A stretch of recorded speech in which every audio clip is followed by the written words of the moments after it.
Hello dear students, the science magic में आपका एक बार फिर से हार्दिक स्वागत है। मैं SN. Bhadauria, biology faculty.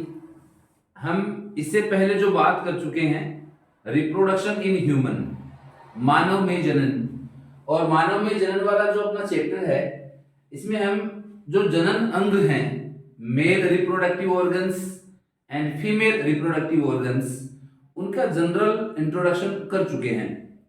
Next आज की जो क्लास है उसमें हम बात करेंगे जो मेल रिप्रोडक्टिव ऑर्गन्स हैं उनसे रिलेटेड, और primary reproductive organ, the primary reproductive organ of male, testis. ठीक है, देखो male reproduction system, male reproduction system,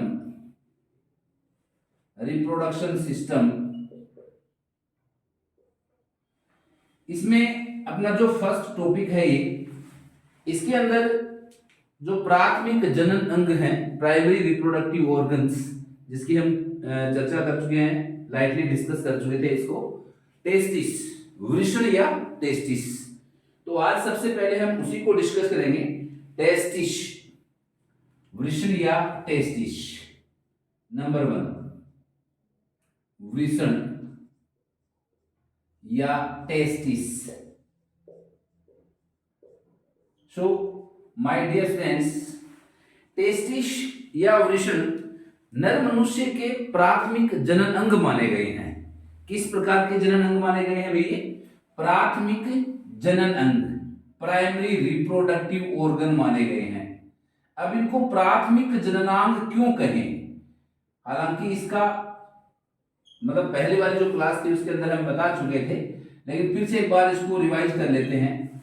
इसको प्राथमिक जनन अंग इसलिए बोलते हैं मनुष्य, नर मनुष्य में, क्योंकि इसके द्वारा एक तो युग्मक जनन, या बोलते हैं कि शुक्र जनन, युग्मक जनन यानी मनुष्य में जो युग्मक होते हैं, शुक्राणु होते हैं, तो उन शुक्राणुओं का निर्माण होता है, शुक्राणु निर्माण। एक कंडीशन तो ये रहेगी, एक आंसर तो ये है। दूसरा, इसी के द्वारा देखो टेस्टिस जो होते हैं नर मनुष्य के जो प्राथमिक जनन अंग होते हैं, इनको जनन ग्रंथियां भी माना गया है, अंतःस्रावी ग्रंथि के रूप में काम करते हैं ये। तो ये नर जनन हार्मोन, नर जनन हार्मोन टेस्टे या टेस्टिस्टेरोन का स्राव करते हैं। इसी को बोलते हैं नर एंड्रोजन, नर एंड्रोजन, इसका स्राव करते हैं। ठीक है, इसलिए इसको प्राथमिक जनन अंग माना गया है।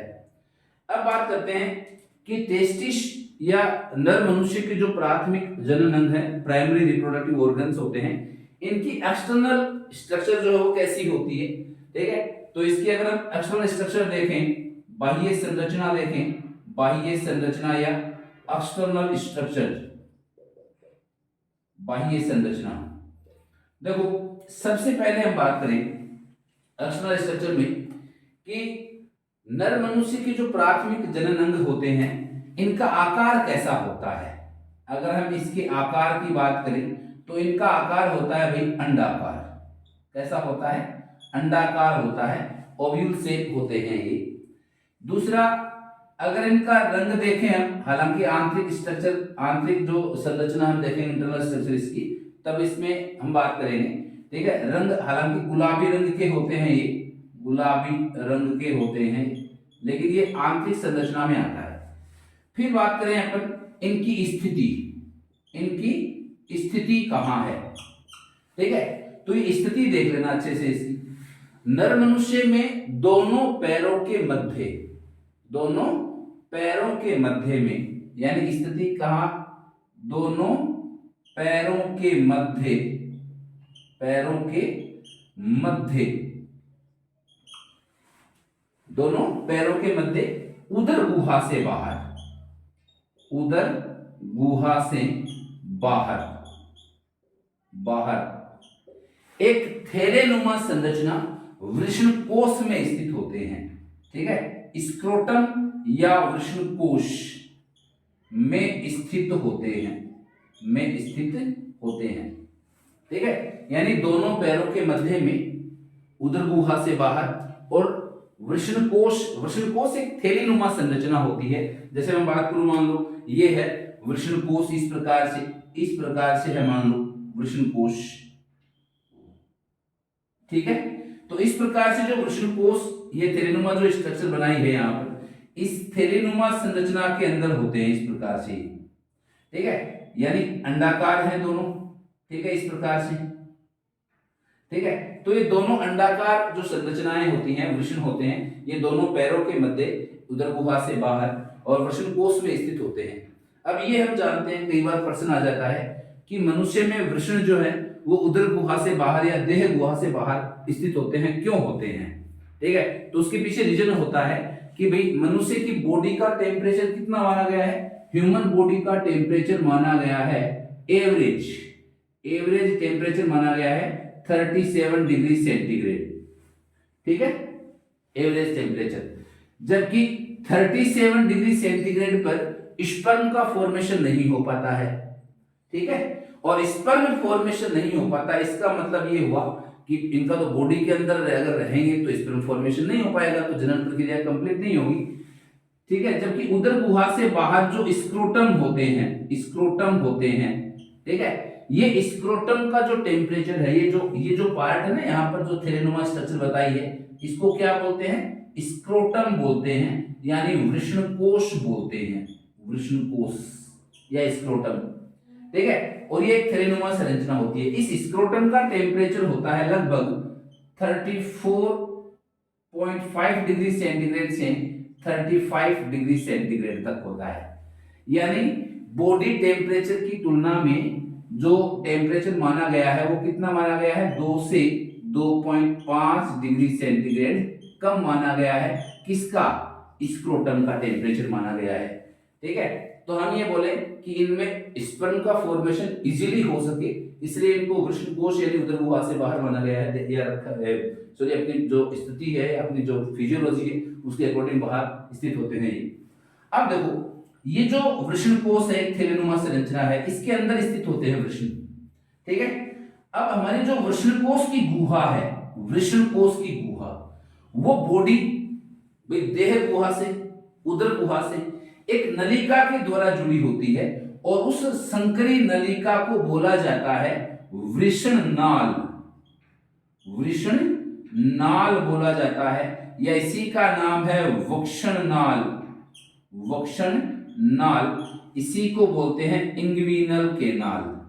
इंग्विनल केनाल बोलते हैं। ठीक है, यानी इंग्विनल केनाल वो स्ट्रक्चर है जिसके द्वारा वृषणकोश की गुहा हमारी उदर गुहा से जुड़ी होती है, उदर गुहा से जुड़ी रहती है। ठीक है, यानी वृषणकोश की गुहा हमारी उदर गुहा से जुड़ी है। किसके द्वारा जुड़ी है भाई? तो इसमें सीधा सा आंसर आ जाएगा इसका कि इंग्विनल केनाल के द्वारा जुड़ी है।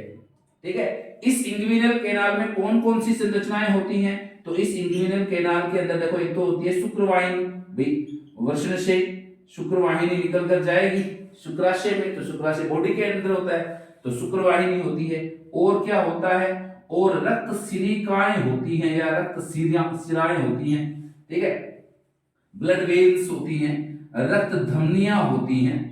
ठीक है, ब्लड आर्टरीज होती हैं, और तंत्रिकाएं या तंत्रिका कोशिकाएं स्थित होती हैं। ये सब होती है इंग्विनल केनाल के अंदर। ठीक है, यानी हमारा जो देह गुहा से बाहर जो थैलेनुमा संरचना है उसके अंदर वृषण है, और इस देह गुहा के बाहर जो वृषण कोश है, थैलेनुमा संरचना जिसके अंदर वृषण होते हैं, इसकी गुहा हमारी देह गुहा से जुड़ी है एक नलिका, संकरी नलिका के द्वारा। उस नलिका का नाम क्या है? इंग्विनल केनाल है, और ये इसको जोड़े रखने का काम करते हैं। इसमें कौन कौन सी संरचनाएं होती हैं ये बताया आपको। ठीक है, इसके अलावा देखो, वृषण जो होते हैं टेस्टिस, ये अपने पश्च भाग से, ठीक है, एक लचीले रज्जुओं से जुड़े होते हैं, वृषणकोश से जुड़े होते हैं। ठीक है, प्रत्येक जो टेस्टिस है, वृषण है, वो स्क्रोटम से भी जुड़ा होता है, लचीले रज्जुओं के द्वारा, स्पर्मेटिक कॉर्ड के द्वारा जुड़ा होता है, ठीक है। तो इनको बोला जाता है गुबर्नेकुलम, गुबर्नेकुलम बोला जाता है, गुबर्नेकुलम। ऐसे लचीले रज्जु होते हैं, ऐसे लचीले रज्जु होते हैं, ठीक है, लचीले रज्जु होते हैं जिनके द्वारा, ठीक है, जिनके द्वारा वृषण वृषणकोश से जुड़े हैं, जिनके द्वारा वृषण वृषणकोश से जुड़े हैं, वृषण वृषणकोश से जुड़े होते हैं, ठीक है। ये ध्यान रखना आपको कि हमारे जो वृषण है, मनुष्य में, नर मनुष्य जो वृषण है, ठीक है, वो वृषणकोश से किसके द्वारा जुड़े होते हैं, तो स्पर्मेटिक कॉर्ड जिसको हम बोलते हैं, ये लचीले रज्जु, ठीक है। इसके अलावा ध्यान रखना कि जो वृषणकोश की भित्ति होती है, वृषणकोश की भित्ति, ठीक है भाई, ये वृषणकोश है, ठीक है। तो ये जो वृषणकोश की भित्ति जो होती है, इसमें कुछ अनैच्छिक पेशियां पाई जाती हैं। इसकी आंतरिक भित्ति में कौन सी मिलती है, कुछ अनैच्छिक पेशियां पाई जाती हैं। उन अनैच्छिक पेशियों को बोला जाता है, यानी वृषणकोश की जो भित्ति है, ठीक है, उस भित्ति में कुछ अनैच्छिक पेशियां होती हैं और उन अनैच्छिक पेशियों को बोला जाता है वृषणोत्कर्ष पेशियां। क्या बोलते हैं, वृषणोत्कर्ष पेशियां बोलते हैं, ठीक है। अनैच्छिक पेशियां, इन्हीं को बोला जाता है वृषणोत्कर्ष, वृषणोत्कर्ष पेशियां बोलते हैं। और ये पेशियां जो होती हैं टेस्टिस को सर्दियों के अंदर, सर्दियों में क्या करती हैं, तो सर्दियों में वृषणकोश जो होते हैं सिकुड़ जाते हैं, ठीक है। सर्दियों में वृषणकोश स्क्रोटम जो सिकुड़ जाता है, वो देह गुहा के पास चला जाता है।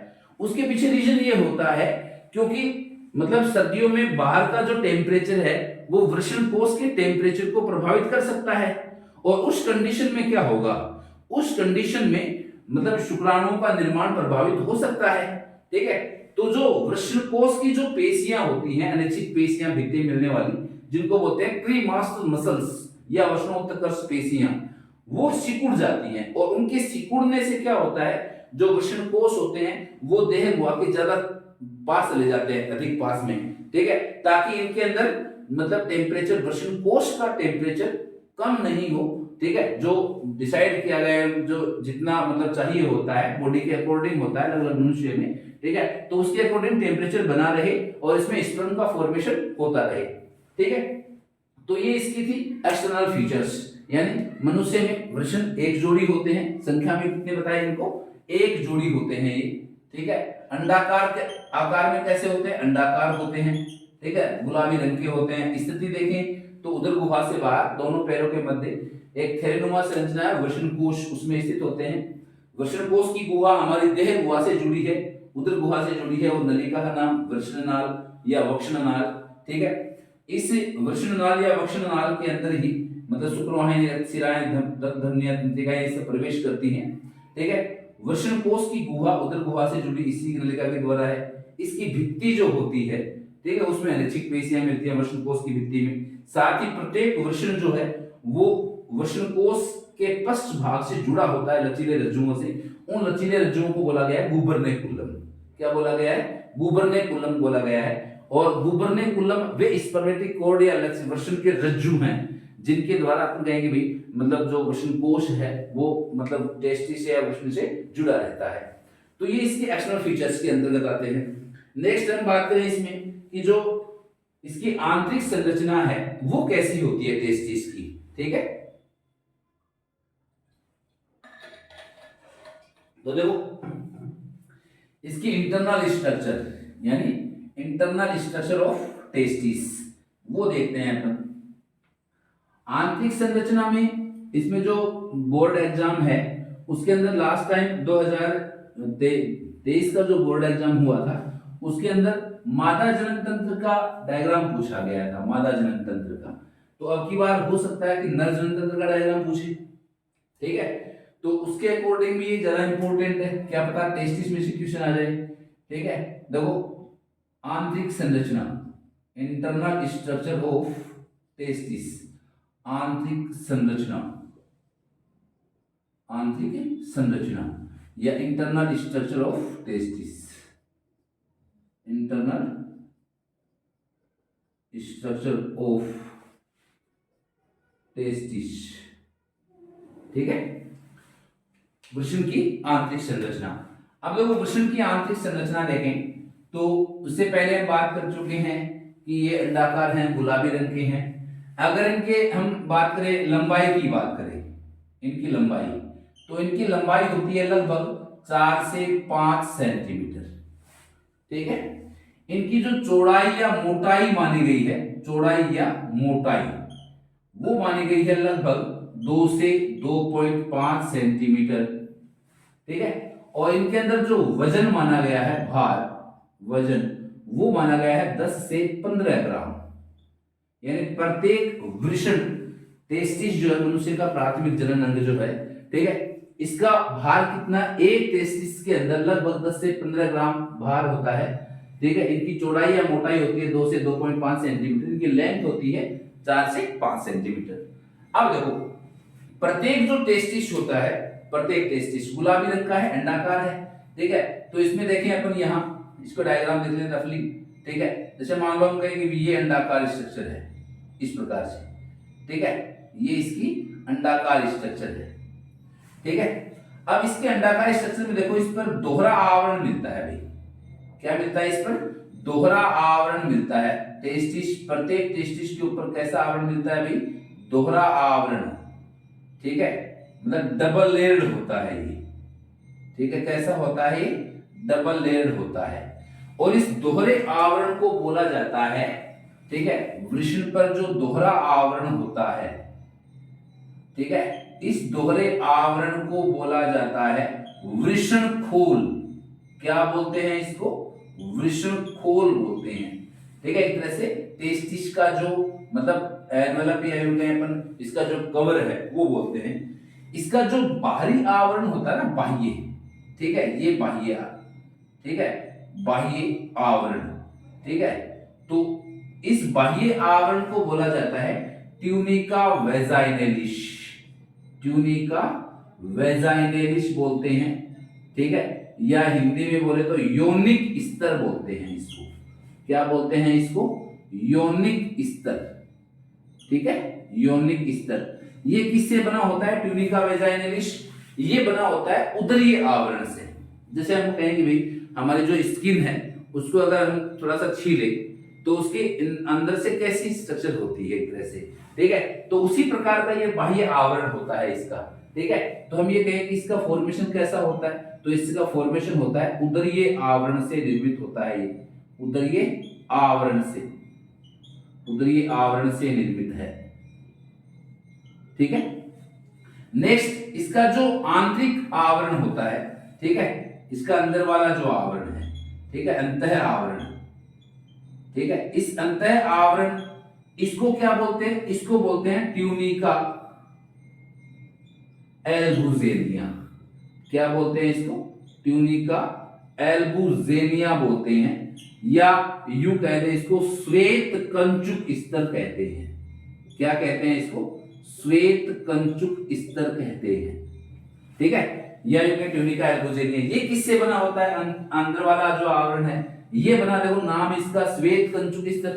तो ये श्वेत तंतुमय संयोजी ऊतकों से बना होता है। श्वेत तंतुमय संयोजी ऊतकों से बना होता है, संयोजी ऊतकों से निर्मित होता है।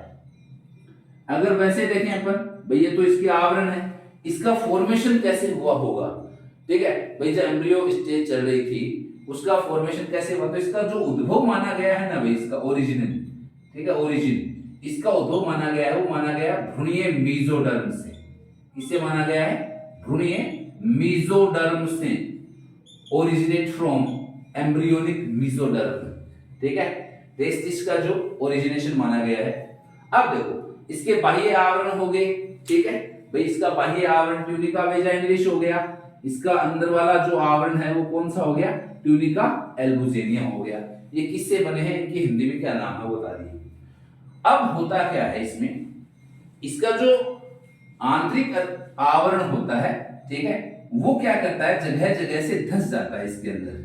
ठीक है, इसके अंदर क्या होता है, अंदर जगह जगह से ये धस जाता है, इस प्रकार से धस गया, ठीक है, जगह जगह से धस जाता है थोड़ा थोड़ा, ठीक है, और जगह जगह से धस कर क्या करता है, धीरे धीरे वृषण के जो उत्तक होते हैं उन वृषणीय उत्तकों को शंक्वाकार पिंड को बांट देता है, ठीक है, क्या करता है, शंक्वाकार पिंड को बांट देता है इस प्रकार से, ठीक है, ये शंक्वाकार पिंड बन गए मान लो इस प्रकार से, ठीक है, शंक्वाकार पिंड बन गए इस प्रकार से। अब इन शंक्वाकार पिंडकों को क्या बोला गया है, इन शंक्वाकार पिंडकों को बोला गया है वृषण पिंडक। क्या बोलते हैं इनको, वृषण पिंडक बोलते हैं, ठीक है, ये धस गए, ठीक है, अंदर की ओर, और वृषण के उत्तकों को बांट दिया इसने, शंक्वाकार पिंडकों में बांट दिया, शंकु के आकार के पिंडक ये बन जाते हैं, सब में कंप्लीटली बन जाते हैं, ठीक है। अब होता क्या है, देखो इन शंक्वाकार जो पिंडक होते हैं, इन शंक्वाकार पिंडकों को तो बोला गया है वृषण पिंडक। क्या बोला गया है इनको, वृषण पिंडक बोला गया है, वृषण पिंडक। टेस्टिकल या टेस्टिकल लोब्यूल्स, ठीक है, या टेस्टिक्यूलर लोब्यूल्स बोलते हैं, वृषण पिंडक बोलते हैं, ठीक है। अब इन वृषण पिंडकों की संख्या कितनी होती है, इन वृषण पिंडकों की संख्या मानी गई है लगभग 200 से 250 तक, इनकी संख्या लगभग मानी गई है 200 से 250 तक, कहीं लिखा होगा 250 से 300 तक, ठीक है। यानी इनका निर्माण कैसे हुआ है, ध्यान रखना आपको कि आंतरिक जो आवरण होता है वृषण का वो अंदर धसा, ठीक है, और अंदर कंप्लीटली धस करके उसने वृषण के उत्तकों को शंक्वाकार पिंड को बांट दिया, मतलब शंकु के आकार के पिंड बन गए इस प्रकार से, हम ये बोले कि इस प्रकार से शंकु का आकार का पिंडक बन चुका है इस प्रकार से, ठीक है। अब ये जो शंकु के आकार के पिंडक बने हैं, ठीक है, इन शंकु के आकार के पिंडकों को ही नाम दिया गया है, क्या दिया गया है, वृषण पिंडक नाम दिया गया है। और वृषण पिंडक इनकी संख्या 200 से 250 तक, या कहीं लिखा होगा 250 से 300 तक, ठीक है। तो मतलब अप्रोक्सीमेट इनकी जो नंबर है, संख्या जो है वो 200 से 250 मानी गई है। अब देखो वृषण पिंडक में जो है वो कौन कौन सी स्ट्रक्चर होती हैं, तो देखो वृषण पिंडक के अंदर सामान्य तौर पर 2 से 3 कुंडलित नलिकाएं होती हैं, 2 से 3 कुंडलित नलिकाएं होती हैं इस प्रकार से, 2 से 3 कुंडलित नलिकाएं होती हैं इस प्रकार से, ठीक है, 2 से 3 कुंडलित नलिकाएं प्रत्येक में होती हैं, ये 2 से 3 कुंडलित नलिकाएं सबके अंदर होती हैं, यानी जो वृषण पिंडक जितने हैं ना उन सभी के अंदर ये 2 से 3 अति कुंडलित नलिकाएं होती हैं, और इन नलिकाओं को नाम दिया गया है, इन नलिकाओं को नाम दिया गया है शुक्र जनक नलिका, शुक्र जनक नलिकाएं, या इन्हीं को बोला गया है रेता नलिकाएं, रेता नलिकाएं, या इन्हीं को बोला गया है सेमनीफेरस, सेमनीफेरस नलिकाएं या ट्यूब्यूल्स, सेमनीफेरस नलिकाएं या ट्यूब्यूल्स बोला गया है, ठीक है। और शुक्रजनक नलिका या रेता नलिका होती है, इसी को वृषण की संरचनात्मक, वृषण की संरचनात्मक व क्रियात्मक इकाई माना गया है, संरचनात्मक व क्रियात्मक इकाई माना गया है, इसी को मानते हैं, ठीक है। और ये प्रश्न पूछा गया प्रश्न है कि वृषण की संरचनात्मक और क्रियात्मक इकाई क्या होती है, तो आप बताएंगे सेमनीफेरस नलिकाएं होती हैं, रेता नलिकाएं होती हैं, या शुक्रजनक नलिकाएं होती हैं, यानी कोई एक आंसर आपको मिलेगा वहां पर, ठीक है। इनकी संख्या मानी गई लगभग 700 से 750 तक संख्या, नंबर ऑफ सेमनीफेरस ट्यूब्यूल्स कितने माने गए, लगभग 700 टू 750, इनकी संख्या इतनी मानी गई है, ठीक है।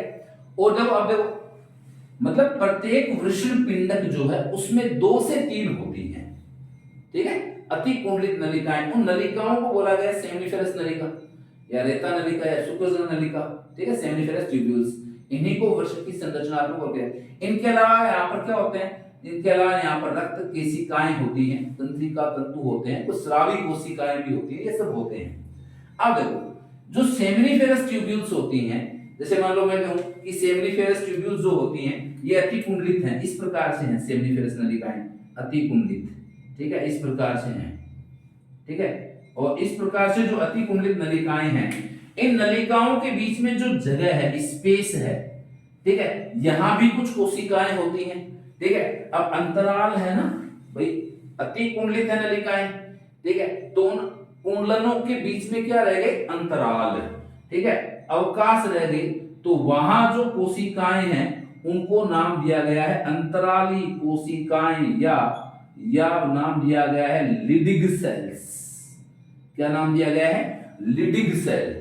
और ये अंतराली कोशिकाएं या लिडिग सेल इंपॉर्टेंट है, ठीक है। कहां मिलती हैं आप बताएंगे, सेमनीफेरस ट्यूब्यूल्स के बीच में जो अंतराल होते हैं, जो मतलब स्पेस पाया जाता है सेमनीफेरस ट्यूब्यूल्स के, मतलब ठीक है, बीच बीच में उन स्पेस के अंदर ये लिडिग सेल्स होती हैं। और ये इंपॉर्टेंट क्यों है भाई, ये इसलिए इंपॉर्टेंट है क्योंकि इनके द्वारा नर एंड्रोजन का स्राव किया जाता है, नर एंड्रोजन का स्राव किया जाता है, इसलिए क्या है, ये ज्यादा इंपॉर्टेंट है। यानी टेस्टोस्टेरोन का स्राव कौन करती है, अंतराली कोशिकाएं करती हैं, ठीक है, ये ध्यान रखना है। अब देखो, जो सेमनीफेरस ट्यूब्यूल्स होती हैं, जैसे मान लो मैंने कह दिया कि भाई ये सेमनीफेरस ट्यूब्यूल्स हैं, ठीक है, जैसे मान लो ये सेमनीफेरस ट्यूब्यूल्स इस प्रकार से बनाई है मैंने, कुंडलित नलिकाएं बनाई है इस प्रकार से, ठीक है। तो प्रत्येक जो सेमनीफेरस ट्यूब्यूल्स है इस प्रकार से है, इस सेमनीफेरस ट्यूब्यूल्स के चारों तरफ संयोजी उत्तक का आवरण भी होता है। भाई ये नलिका है, मान लो इस प्रकार से, ये क्या हो रही है, ये नलिका है, ठीक है ना, ये हम कहें कि भाई ये एक नलिका को ले लिया हमने इस प्रकार से, ठीक है। ये क्या है, ये है सेमनीफेरस ट्यूब्यूल्स, ठीक है। और सेमनीफेरस ट्यूब्यूल्स जो होती है, इसके ऊपर भी संयोजी उत्तक का आवरण होता है, ठीक है। तो इसके ऊपर जो संयोजी उत्तक का आवरण होता है सेमनीफेरस ट्यूब्यूल्स के ऊपर, ठीक है, कनेक्टिव टिश्यू का, ठीक है, उस कनेक्टिव टिश्यू के आवरण को बोला गया है ट्यूनिका प्रोप्रिया। क्या बोला गया है, ट्यूनिका प्रोप्रिया बोला गया है, ट्यूनिका प्रोप्रिया, ये ध्यान रखना है, ठीक है। देखो इंटरनल स्ट्रक्चर में अब तक हम जो बात कर चुके हैं वो क्या की हमने, कि इनकी जो टेस्टिस की जो लेंथ है वो 4 से 5 सेंटीमीटर, इसकी डायमीटर या इसकी जो अपन कहेंगे थिकनेस जो मानी गई है वो 2 से 2.5 सेंटीमीटर, का वेट माना गया है 10 से 15 ग्राम, इनका ओरिजिनेशन माना गया एम्ब्रियोनिक मेसोडर्म से। प्रत्येक टेस्टिस के ऊपर दोहरा आवरण है, इसको क्या बोलते हैं, वृषणखोल बोलते हैं। इसके बाहरी आवरण का नाम ट्यूनिका वेजाइनलिस, ठीक है। इनर जो इसका कवर होता है मतलब टेस्टिस का, उसको क्या बोलते हैं, ट्यूनिका एल्बुजिनियम, ठीक है। फिर हमने वृषणपिंडक और सेमनीफेरस ट्यूब्यूल्स की चर्चा की। इसके बाद देखो सेमनीफेरस ट्यूब्यूल्स जो हैं उनके बारे में हम बात करें विस्तार से, तो देखो इसको मिटा देते हैं एक बार। देखो सेमनीफेरस ट्यूब्यूल्स जो होती है ना, ये वृषण की संरचनात्मक और क्रियात्मक इकाई मानी गई है, और इन्हीं के अकॉर्डिंग अगर हम टेस्टिस की स्ट्रक्चर का देखते हैं, ठीक है, तो सेमनीफेरस ट्यूब्यूल्स जो होती हैं उनमें 2 प्रकार की सेल्स होती हैं, ठीक है। अब देखो कई बार आपने डायग्राम देखा होगा, ठीक है, इस प्रकार से डायग्राम आपने कई बार ऐसा डायग्राम देखा होगा, ठीक है। और इस डायग्राम के अंदर आपने देखा होगा कुछ कोशिकाएं जो होती है इस प्रकार से बड़े आकार की होती हैं, ठीक है, इस प्रकार से बड़े आकार की सेल्स होती हैं कुछ तो, और कुछ क्या होती है, छोटे आकार की सेल्स होती है इस प्रकार से छोटे आकार की सेल्स होती हैं। तो ये जो डायग्राम होता है ना, रफली बता रहा हूं, ये जो डायग्राम माना गया है टीएस ऑफ टेस्टिस नहीं है, ये टीएस ऑफ सेमनीफेरस ट्यूब्यूल्स है, ठीक है। जैसे मान लो मैंने कहा कि ये सेमनीफेरस ट्यूब्यूल है कोई, ठीक है, ये क्या है, कोई सेमनीफेरस ट्यूब्यूल है, ठीक है, ये सेमनीफेरस ट्यूब्यूल है कोई, और ये सेमनीफेरस ट्यूब्यूल जो है ये कहाँ है, ये इस टेस्टिकुलर लोब्यूल्स के अंदर है, ठीक है। इस सेमनीफेरस ट्यूब्यूल की जो टीएस है वो होती है ये, ठीक है ना। अब देखो सेमनीफेरस ये क्या है, ये कोई है सेमनीफेरस ट्यूब्यूल्स होती है, ये ट्यूब्यूल है, ठीक है, सेमनीफेरस नलिका है, रेता नलिका इसको बोलते हैं। इसका जो बाहरी आवरण था वो संयोजी उत्तक से बना है, उसको हम क्या बोल रहे हैं, ट्यूनिका प्रोप्रिया बोल रहे हैं। अब जो सेमनीफेरस ट्यूब्यूल होती है ना, इसके अंदर सेल होती है, इसके अंदर क्या होती हैं, सेल्स होती हैं, ठीक है। 2 प्रकार की सेल्स मिलती हैं सेमनीफेरस ट्यूब्यूल्स में, नंबर फर्स्ट अगर हम बात करें तो नंबर फर्स्ट होती है वही इसमें कि एक तो होती है स्पर्मेटोगोनियल सेल्स, शुक्राणु जन कोशिकाएं, शुक्राणु जन कोशिकाएं होती हैं, ठीक है, जिनको बोला गया है स्पर्मेटोगोनियल सेल्स, स्पर्मेटोगोनियल सेल बोला गया है, ठीक है। और दूसरी जो सेल्स मानी गई हैं इसके अंदर वो मानी गई हैं सर्टोली सेल्स। नंबर 2 दूसरी जो सेल मानी गई हैं इनको बोलते हैं धात्री कोशिका, धात्री आलंबन, ठीक है, या इनको बोला गया है सर्टोली सेल, सर्टोली, या इन्हीं को बोला गया है सस्टेंक्युलर, सस्टेंक्युलर कोशिकाएं, ठीक है, ये बोला गया है। यानी इनका नाम देखो, nurse cell, supporting cell, Sertoli cell, sustentacular cell, ये इनके अलग अलग नाम हैं। इनकी खोज की थी एनरिको सर्टोली ने, इसलिए नाम दिया गया है इनको, एनरिको सर्टोली ने खोजा था, ठीक है, इसलिए इनको नाम दिया गया है सर्टोली सेल। और वर्तमान में ये सर्टोली सेल्स के नाम से ही ज्यादा प्रचलित है, ठीक है। अब देखो सर्टोली सेल्स का पाया जाना मेमल्स की प्रमुख विशेषता मानी गई है, ठीक है, ये ध्यान रखना, ठीक है। मेमल्स, मेमल्स टीएस या यूं कहें मेमल्स के टेस्टिस की, मेमल्स टेस्टिस की प्रमुख विशेषता होती है, किसका पाया जाना, प्रमुख विशेषता, ठीक है। यानी सर्टोली सेल्स का पाया जाना, the presence of Sertoli cells in the testis is the specific characters of mammals testis, ठीक है। यानी मेमल के टेस्टिस की जो प्रमुख विशेषता है वो सर्टोली सेल्स का पाया जाना है। अब देखो शुक्राणुजन कोशिकाएं या स्पर्मेटोगोनियल सेल, इनका क्या काम है, इनका काम होता है सिर्फ और सिर्फ शुक्र जनन क्रिया करना, शुक्र जनन क्रिया द्वारा शुक्राणुओं का निर्माण करना, इनका काम है शुक्र जनन क्रिया द्वारा शुक्राणुओं का निर्माण, ये काम होता है इनका। फिर आती है बात नर्स सेल या सपोर्टिंग या सर्टोली या सस्टेंक्युलर सेल, इनका जो रोल होता है वो ज्यादा बड़ा होता है, ठीक है। अगर मान लो कई बार ये पूछता है कि टेस्टिस, मनुष्य का टेस्टिस है, ठीक है, और मेंढक का जो टेस्टिस है उनमें मेन डिफरेंस क्या है, तो आप बताएंगे कि ह्यूमन टेस्टिस के अंदर सर्टोली सेल्स प्रेजेंट होती हैं, जबकि मेंढक, फ्रॉग या यूं कहें अपन एम्फीबियन जो एनिमल्स होते हैं उनके अंदर सर्टोली सेल्स वगैरह नहीं होती हैं। तो फिर बात करते हैं कि भाई जो सर्टोली सेल्स होती हैं वो मेमल्स के अंदर स्पर्मेटिड, स्पर्मेटोजोआ को पोषण प्रदान करती है, तो उनके अंदर कौन पोषण प्रदान करता है, तो उनके अंदर शुक्राणुजन सेल्स ही या स्पर्मेटोगोनियल सेल्स ही प्रदान करती रहती हैं, ठीक है। अब देखो इनके अंदर इनके जो फंक्शन है, ठीक है भाई, जैसे अपने शुक्राणुजन कोशिकाएं, तो शुक्राणुजन कोशिकाएं ये होती हैं, ठीक है, स्पर्मेटोगोनियल सेल्स, इनकी संख्या जो है ना, संख्या, ठीक है, इनकी संख्या ज्यादा होती है, संख्या अधिक होती है, लेकिन इनका जो आकार होता है वो छोटा होता है, कम होता है आकार, ठीक है। जबकि अगर हम बात करें, देखो ये अनियमित आकार की, इनका जो अंतिम सिरे होते हैं किसी भी सर्टोली सेल्स की अगर हम बात करें तो सर्टोली सेल्स इस प्रकार से दिखाई देंगे आपको, ठीक है, इस प्रकार से, ठीक है, इस प्रकार से दिखाई देगी सर्टोली सेल।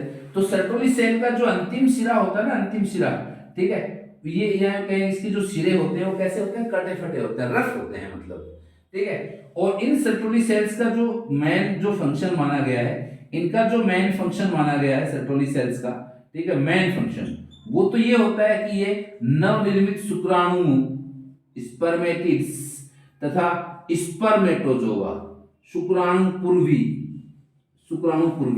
इनको पोषण प्रदान करती हैं, वो पोषण भी देती हैं, सुरक्षा भी करती हैं, इनकी सहारा भी प्रदान करती हैं, पोषण, सुरक्षा, सहारा प्रदान करती हैं, ठीक है। अब ये कई बार प्रश्न पूछा गया है कि टेस्टिस के अंदर जो नवनिर्मित शुक्राणु है या शुक्राणु पूर्वी जो कोशिकाएं होती हैं उनको पोषण, सुरक्षा और सहारा कौन प्रदान करता है, तो सर्टोली सेल प्रदान करती हैं, ठीक है।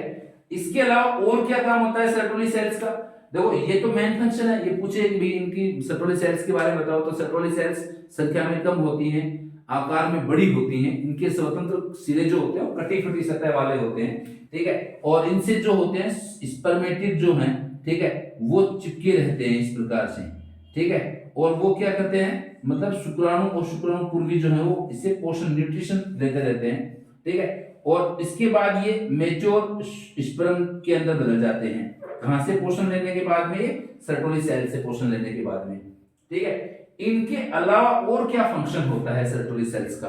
तो देखो सर्टोली सेल जो होती हैं ये कुछ हार्मोन्स भी स्रावित करती हैं, जैसे हम कहें कि एक प्रोटीनीय हार्मोन होता है इनहिबिन, प्रोटीनीय हार्मोन,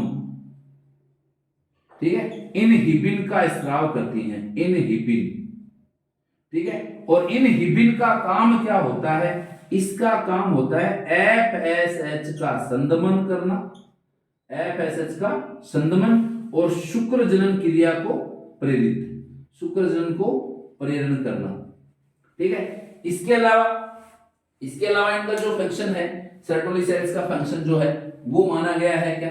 देखो सर्टोली सेल्स का मेन फंक्शन तो स्पर्मेटिड स्पोरोजोआ को पोषण शिक्षा सारा प्रदान करना, प्रोटीनीय हार्मोन इनहिबिन छोड़ रही है, इनहिबिन प्रोटीनीय हार्मोन का नाम है, एफएसएच का संदमन और शुक्र जनन को प्रेरित। इसके अलावा इनका क्या फंक्शन होता है? इसके अलावा इनका फंक्शन होता है ये मतलब एंटी मुलेरियन हार्मोन छोड़ती हैं। और कौन सा हार्मोन छोड़ती है? एंटी मुलेरियन हार्मोन छोड़ती हैं। और एंटी मुलेरियन हार्मोन जो है ये इसका क्या काम होता है? तो इनका काम होता है नर में माता जनन नलिकाओं का विकास रोकना, माता जनन वाहिनियों का विकास जो है वो रोकना, इसका काम होता है। किसका? एंटी मुलेरियन हार्मोन का काम होता है। इसके अलावा ये एबीपी भी छोड़ती हैं, एंड्रोजन बाइंडिंग प्रोटीन का स्राव करती हैं, एंड्रोजन बाइंडिंग प्रोटीन का स्राव करती हैं, ठीक है। यदि हम ये कहें कि Sertoli cells is the most important cells in the human testis, ठीक है, इन ये अगर ना होती तो अगर मान लो कोई प्रश्न ऐसा आ जाए आपके सामने कि अगर टेस्टिस के अंदर सर्टोली सेल्स हटा दें अपन तो क्या होगा? तो स्पर्म फॉर्मेशन पर क्या प्रभाव पड़ेगा? तो स्पर्मेटोजेनेसिस होगा लेकिन स्पर्मियोजेनेसिस नहीं होगा। यानी हम कहें कि इनका जो मेन फंक्शन वो है, ये भी माना गया है ये स्पर्मियोजेनेसिस यानी शुक्र कायांतरण, ठीक है, की क्रिया करवाती हैं, क्रिया में सहायक होती हैं, ठीक है। जैसे मान लो स्पर्मेटिड तो बनता है तो गोल बनता है बेटा ना, स्पर्मेटिड ये बनता है तो गोल बनता है स्पर्मेटिड, लेकिन जो गतिशील शुक्राणु है इस प्रकार से, ठीक है, तो ये जो मूवेबल स्ट्रक्चर बनती है, ठीक है, यह भी कहें अपन मोटाइल स्पर्म, ठीक है, इसका जो निर्माण है वो किस प्रकार से होगा? शुक्र कायांतरण। और शुक्र कायांतरण की प्रोसेस जो है कौन करवाती है? सर्टोली सेल्स ही करवाती है, ठीक है। तो सर्टोली सेल जो होती है ज्यादा इंपॉर्टेंट सेल मानी गई है किसके अंदर? ह्यूमन टेस्टिस के अंदर, ठीक है।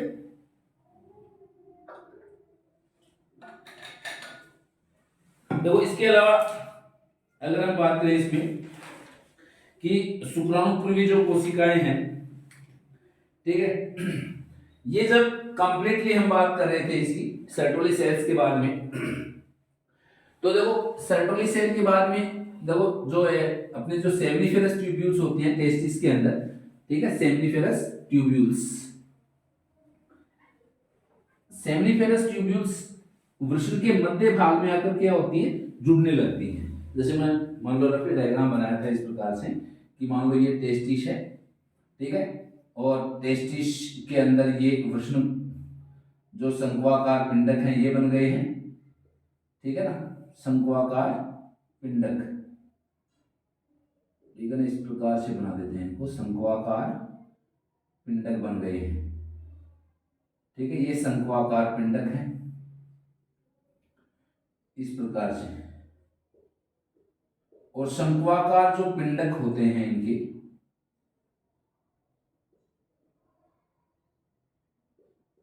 ठीक है, इन शंक्वाकार पिंडकों से निकलने वाली सेमिनिफेरस ट्यूब्यूल्स जो होती हैं ये वृषण के मध्य भाग में आकर जुड़ने लगती हैं, ये वृषण के मध्य भाग में आकर जुड़ने लगती है। इनकी संख्या 2 से 3 बताया था ना, एक वृषण पिंडक में इनकी संख्या कितनी होती है? 2 से 3, ठीक है। तो इनकी जो संख्या है 2 से 3, ठीक है, ये वृषण के मध्य भाग में आकर जुड़ने लगती है सब की सब, ठीक है। और वृषण के जो मध्य भाग में आकर जुड़ने से यहाँ पर एक नेट या वेब लाइक स्ट्रक्चर बन जाती है। उस वेब लाइक स्ट्रक्चर को बोलते हैं रेटेटेस्टिस। क्या बोलते हैं? रेटेटेस्टिस बोलते हैं, वृषण जालक बोलते हैं, ठीक है। और वृषण जालक से क्या होता है फिर? वृषण जालक से 15 से 20 सीधी नलिकाएं बाहर निकलती हैं। वृषण जालक से 15 से 20 सीधी नलिकाएं क्या होती हैं भाई? बाहर निकलती हैं। और उन 15 से 20 सीधी नलिकाओं को बोला गया है, इन 15 से 20 सीधी नलिकाओं को बोला जाता है अपवाही नलिकाएं। अपवाही नलिकाएं बोला जाता है, यानी इनको बोलते हैं वेसा इफ्रेंसिया। वेसा इफ्रेंसिया ये बोलते हैं, ठीक है। और ये अपवाही नलिकाएं, इनका काम क्या होता है? इनका काम होता है टेस्टिस तथा एपिडिडाइमिस को आपस में जोड़ना। टेस्टिस तथा एपिडिडाइमिस को आपस में जोड़ना। और साथ ही इनका जो अंतिम काम क्या माना गया है? इनका अंतिम काम माना गया है वैसा डिफरेंस का फॉर्मेशन करना। जैसे मान लो मैं कह दूं कि ये जो पार्ट है, ये पार्ट क्या है? एपिडिडाइमिस, ठीक है, और टेस्टिस है। इनको जोड़ने वाली स्ट्रक्चर कौन सी है? इनको जोड़ने वाली जो नलिकाएं हैं, ट्यूब्यूल्स हैं, वो कौन सी हैं? अपवाही नलिकाएं। कितनी संख्या में होती है ये? 15 to 20 तक होती है, ठीक है। तो मान लो ये प्रश्न पूछे कि टेस्टिस, वृषण कोश और हमारी जो उदर गुहा वो किसके द्वारा जुड़ी है? तो इंग्वेनर कैनाल के द्वारा जुड़ी है। ये पूछ रहे हैं कि टेस्टिस तथा एपिडाइमिस के मध्य जो संबंध स्थापित करती है वो कौन सी नलिकाएं हैं? तो अपवाही नलिकाएं होती हैं, ठीक है। तो डियर स्टूडेंट्स, आज की क्लास में इतना ही। उम्मीद है आपको जो आज की क्लास है उसके अंदर टेस्टिस की एक्सटर्नल स्ट्रक्चर और इंटरनल स्ट्रक्चर ये दोनों अच्छे से समझ में आई होंगी। फिर भी अगर कोई कंफ्यूजन हो तो आप कमेंट करके हमें बताएं, साथ ही हमसे जुड़े रहें। Okay, thank you.